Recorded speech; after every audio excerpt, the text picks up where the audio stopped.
In a car, do you know what is called Oromila? No. Did you know what is called Eshu? No. These are Bini deities.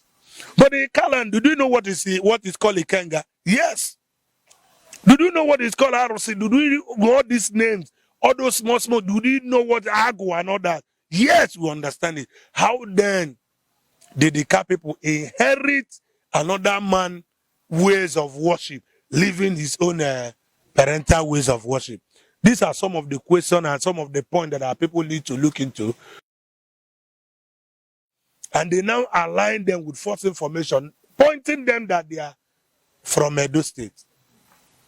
You know, and this thing became real, and nobody was able to question it. Even if there is anybody who was willing to question it out of fear, out of what will happen to me if I should make this question open, he or she died with that question.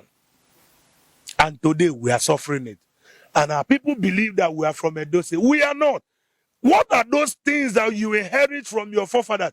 We inherit our ways of worship. Some of the gods you see in our land. These are some of the heritage our forefathers passed to our fathers that also we are now with it as it stands today. In a car, do you know what is called Oromila? No. Did you know what is called Eshu? No. These are Bini deities. But in Kalan, do you know what is called Ikenga? Yes. Do you know what is called Arosi? Do you know all these names? All those small, do you know what Agu and all that? Yes, we understand it. How then did the Ka people inherit another man ways of worship, living his own parental ways of worship? These are some of the questions and some of the points that our people need to look into. Even those who are still finding it more difficult. And in some cases, you ask some people, you say, okay, what makes you? What will you say about Igbos? You say Igbos are wicked, Igbos are this. I asked, how did Igbos? Can you tell me one thing that makes Igbos wicked? You say Igbos too like money. I say now Igbos like money. Are you trying to tell me that the Ka people doesn't like money? And they can't like it. Ego. Enwere onye ori na Anambra, onye obere onye ori na Delta. Enwere akwụra na Anambra, nwere akwụra na Delta. Enwere ndị ezigbo mmadụ na Anambra, nwe ezigbo mmadụ na Delta, ka ezi ka ha si dị iche. Ihe a bụ ihe dị na mmadụ ka ị na-ekwu. So enyocha ewu ya, ịmakwa na anyị kwuru okwu Igbo ukwu na Anambra, ịma na Igbo ukwu nọ na Delta. Ịma na ije n'ọkụ ụzọ ebe a na onwe mba a na-akpọ ụmụ ala ọcha Igbo Odoga. Ebe a na my own village, anyị nwe Odoga. Anyị nwa ụmụ ọcha, ha nwa ụmụ ala ọcha. So what are we trying to establish by denying what we know is nothing but 100% facts? So Ika is even more Igbo than they thought. But I thank God for today that in our time, we are standing up to rewrite this false information that has damaged our land. Okay. When you went to Kainebi. Okay, I believe na this simplicity of my Igbo, ma Ogwasho Igbo, ma Okwani Igbo, ma Undokwa. My app going at that simplicities. Eba no na wo kedi otaishi emekọ ihe ni na ọnụ nweke. I want mgbe I whatever the proposal iji nwe ihe akpọrọ Igbo festival.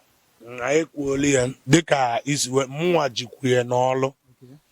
Okwu nna akpọ na Facebook na-ayọkwa ụmụnne anyị ndị ọ na-amasị n'obi ka anyere anyị aka na-akpọ okwu ahụ abụ. Obodo dị iche iche, mba dị iche iche nọ na Igbo, si nyewe anyị nọmba their cultural groups, ma ndị na-eti mmanwụ, ma ndị na-eti ụlaga, ma ndị na-eti ekpo, ma otu egwu ụmụ nwaanyị, ma otu egwu ụmụ nwoke, edicha n'obodo dị iche iche. A ji mara mba, mara oru, mara anyị n'obodo anyị dị iche iche. Si wetewe nọmba anwa na oge eruola anyị ebido ịgbasawa ozi, kpọwa ha, nwewe engagement with them as we plan ahead. Because when I na-ekwu okwu festival, Igbo Unity Festival, we cannot do without all those socio-cultural groups, those mango dance and traditional dance and all that. We must bring all of them together. These are what we show, how unique we are. Now, muna gilewa anya now. Ka akpọrọ ihe dịka nna Nwodo, ka akpọrọ ihe dịka Nwike, ka akpọrọ ihe dịka Soludo, ka abịa nyewere anyị aka ịgbasa ozi a anyị ada. Ọkwa Soludo na-agwa ndị ụka kpesiwe ekpere na aka ihe ọbụla gbasara omenala na Igbo. Ọnịnụbe nke agha. So Soludo ka ihe eji ije meet si ya n'ịchọ ka ọ kwado gị na ị na-eme ihe dị na ndị Igbo ka Igbo. Ọ atụpụrụ gị ọnụ. Ọ ya afụ gị asị ndị na-eme mpụ n'obodo. So ọ mụ na gị otu anyị ra. But o nwee ebe ọ ya eru ma onye ukwu ma onye nta nwe ya agbanalụzi ya. Because ndị be anyị na-ekwu okwu na-atụ n'ilu si na adị ekpuchi afọ ime aka. Adị ekpuchi afọ ime aka. Okay, ihe m chọrọ ka anyị dị practical in on wo ikwu ekwu enwe aka o nyere anyị mana ọ ime ya emewe ebe enyemaka si apụta. Ikwu maka socio-cultural groups a ga-eme itigasị kedu ebe anyị na-ebido, because nkata anyị na-akparị otu a ga-esi wee iji wee bido mụ na gị na onwe ndị ọzọ ife anyị na-eme na-adị mma. Onwe ụmụnne anyị ndị ọzọ na-agbasa ozi a mụ na gị na-agbasa, ọ bụ na enwe anyị ebu ụzọ chịkọta onye ọbụla anyị na-enọrọ mara otu anyị esi wee mee ya before anyị bawaza n'ime obodo. Because ozi na ọlụ dị before mụ na ga abụrụ ọlụ ofu onye, ọ bụrụ ọlụ mmadụ ịbụ. Enwere recently enwere nkata mụ na onye isi Ọhaneze Youth Council, the president, a na-akpọ Igbo Ayaka mụ na ya kpasị. So enwe good conversation otu a ga-esi jiri a socio-cultural body dịka Ọhaneze Youth Council jiri. Kedu ihe ị chere maka Ọhaneze Youth Council actually?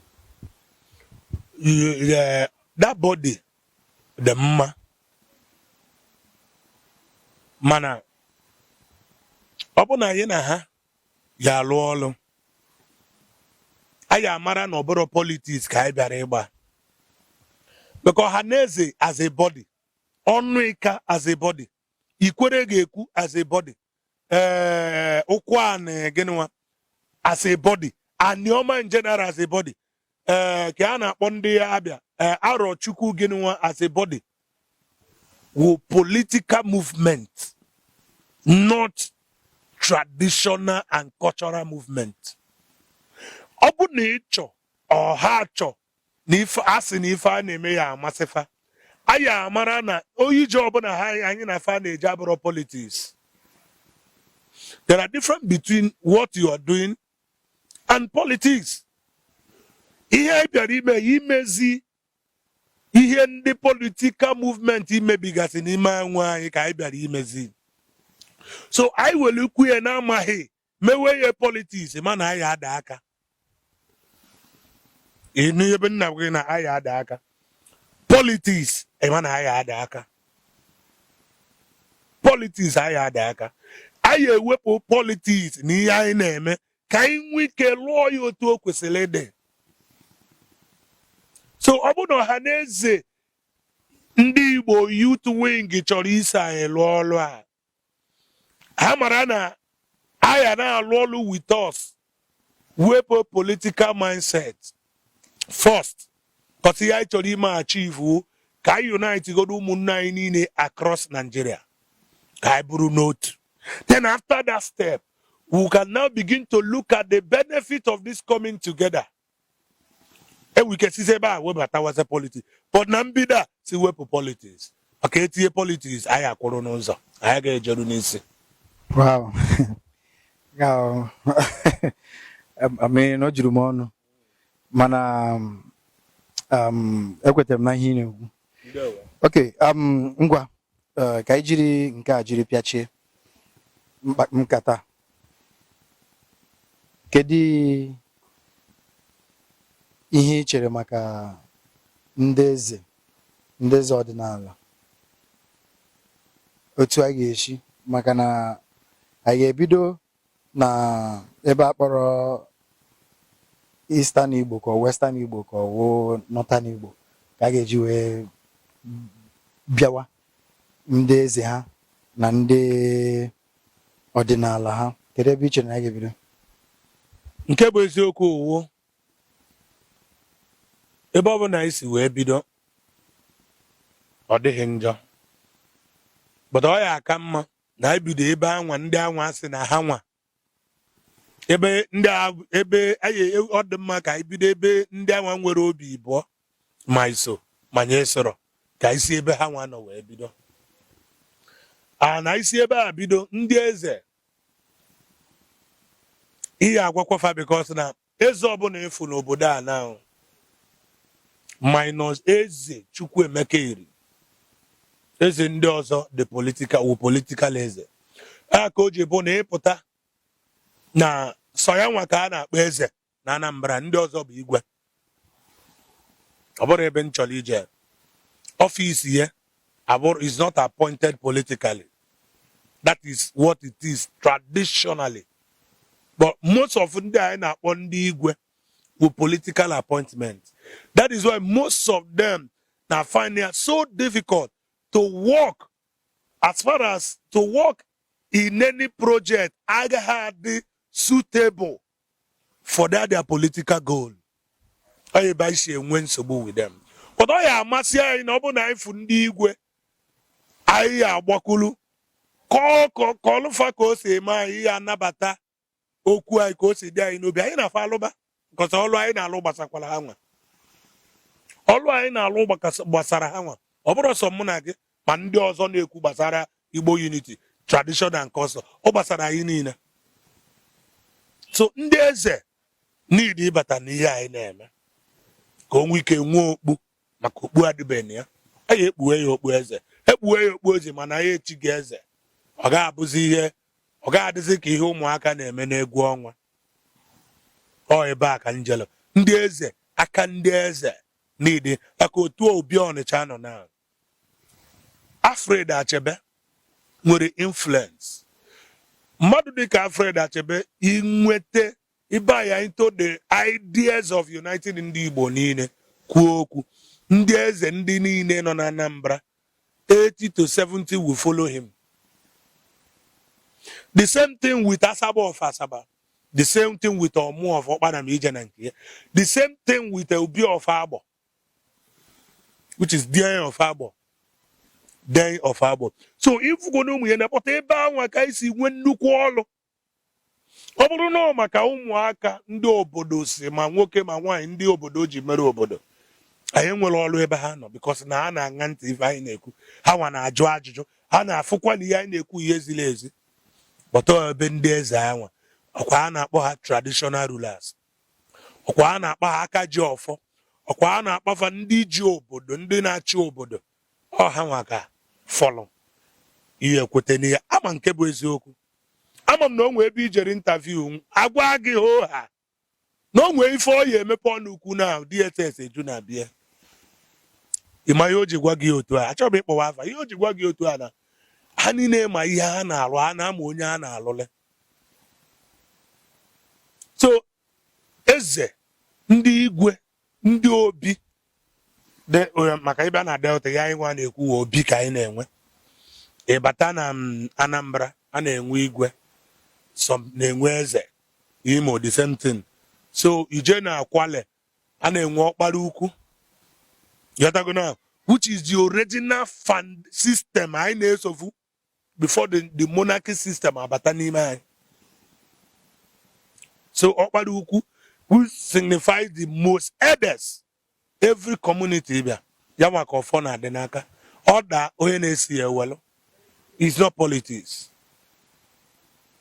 So ihe anyị emewu ịgba mbọ fụ na enwete eze obi na-abụ ọnụ na-eru n'ọkụ. Ihe aghọta ife anyị nwa na-ekwu mara na ife anyị na-ekwu adịrị against ọchịchị ha nwa na-achị n'ọkwa ibuli ihe enu the more. I see ba wele. Wow. Ọhaneze ndị Igbo, anyị ga-apịachi ebe a n'ihi na ihe anyị na-arụ wụ ọrụ ọha na ndị eze. Ijikọ Igbo ọnụ wụ ihe anyị pụtara ka anyị mee. Na Igbo bi n'ugwu, na Igbo bi na ndịda, Igbo bi n'anyanwụ, na Igbo bi n'akụkụ mmiri ga-apụta wee jikọ onwe ha ọnụ, zaa Igbo, wee mee ihe Igbo. Well, nwanne unu nwoke wụ Chukwuemeka,